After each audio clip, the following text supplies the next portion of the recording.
Tous ceux qui font des selfies le savent bien. L'idéal avec le selfie, c'est qu'il arrive au moment où il est fait.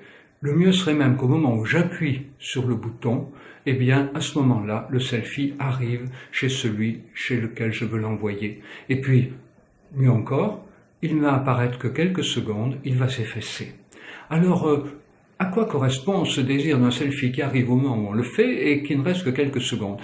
Je crois que pour le comprendre, il faut faire un retour en arrière. Il faut revenir à un grand moment de l'histoire des images en Occident. C'est la fameuse querelle des iconoclastes au IXe siècle avec deux forces en présence. D'un côté, les théologiens de l'Empire romain d'Occident, Rome, et d'un autre côté, les théologiens de l'Empire romain d'Orient, Byzance, devenu depuis Istanbul. Et autour de quoi s'affrontent-ils ? Pour aller très vite, pour les théologiens romains, l'important est que l'image soit un signe, une représentation, voilà, elle ne contient rien de ce qu'elle représente, alors que pour les théologiens byzantins, eh bien l'image contiendrait en réalité quelque chose de ce qu'elle représente. Et puis il ne faut pas oublier non plus la tentative de synthèse qui a été faite entre ces deux tendances complètement opposées, c'est la relique. La relique, c'est quoi ? C'est une représentation, un portrait, une sculpture.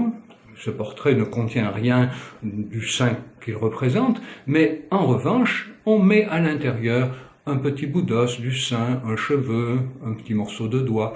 Et à ce moment-là, eh bien, vous voyez qu'on a affaire à une présence. La relique, c'est à la fois une représentation et une présence. Alors maintenant, revenons-en au selfie. Eh bien, je crois que le selfie essaye de résoudre la question de l'image de la même manière. Le selfie, c'est pas comme une photo de famille qu'on ferait et puis ensuite qu'on montrerait éventuellement un mois après quand elle a été développée.